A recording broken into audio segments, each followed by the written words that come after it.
வணக்கம் மக்களே. அருள்மிகு மருந்தீஸ்வரர் கோயில் திருக்கச்சூர் சிங்கப்பெருமாள் ரயில் நிலையத்திலேருந்து 3 கிலோமீட்டருக்குள்ளேயே இருக்கும். ஆட்டோவில் போங்க, அதுதான் ரொம்ப பெஸ்ட்டு. கோவிலில் சிவனுக்கு அப்புறம் விசேஷமாக இருக்கிறது இந்த மண் தான். இந்த மண் வந்து ரொம்பவே மருத்துவ குணம் வாய்ந்தது. இது திருநீராக வச்சுப்பாங்க. விவசாயிகள் தங்களோட விவசாய நிலத்தில் இந்த மண்ணை போட்ட பிறகு தான் விவசாயம் பார்ப்பதாக வந்து சொல்லியிருக்காங்க அந்த காலத்தில். மற்றொரு விசேஷம் என்ன அப்படின்னு பார்த்தீங்கன்னா, இந்த கிணத்துல வந்து நவபாஷானம் லிங்கம் இருந்ததாக சொல்லப்படுது.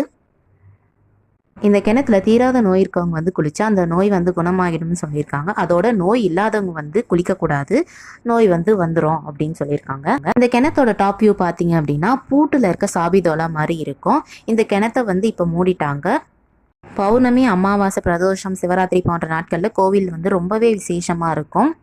கோவிலை சுற்றி நிறைய பேர் கிரிவலம் வருவாங்க. காட்டுப்பாதையாக தான் இருக்கும், ஆனால் நிறைய பேர் கிரிவலம் வருவாங்க.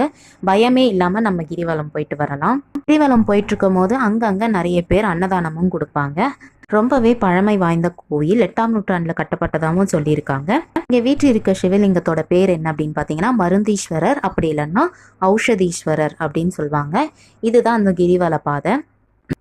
ரொம்பவே காமாக பீஸ்ஃபுல்லாக இருக்குங்க. கோவிலில் சிவன் மட்டும் வீட்டு இருக்குல்ல, அம்பாலும் கூட வீட்டு இருக்கா. கோவில் உள்ள ரொம்பவே நல்லாயிருக்கும். கோவிலை விட்டு வெளியே வந்தீங்க அப்படின்னா உங்களோட இடது பக்கத்தில் லெஃப்ட் சைடில் ஒரு பெரிய கேட் இருக்கும். அது உள்ளே போனீங்கன்னா 2 ஜீவ சமாதி இருக்குது. கண்டிப்பாக அங்கே போய் எல்லாருமே தியானம் பண்ணலாம். அந்த ஜீவ சமாதி இருக்க இடத்த நான் வீடியோ எடுக்க மறந்துட்டேன். இருந்தாலும் ரொம்ப தூரம்லாம் இல்லைங்க. கோவிலை விட்டு நீங்கள் வெளியே வந்ததுமே நீங்கள் அந்த ஜீவசமாதி இருக்க இடத்த வந்து பார்க்கலாம். அங்கே அன்னதானத்துக்கு பொருளும் வாங்கிக்கிறாங்க, அன்னதானமும் வந்து கொடுப்பாங்க. மேலும் கோவிலை பற்றி தகவல் தெரிஞ்சுக்க நீங்கள் சர்ச் பண்ணி பாருங்கள். ரொம்பவே அழகாக சொல்லியிருப்பாங்க. நன்றி.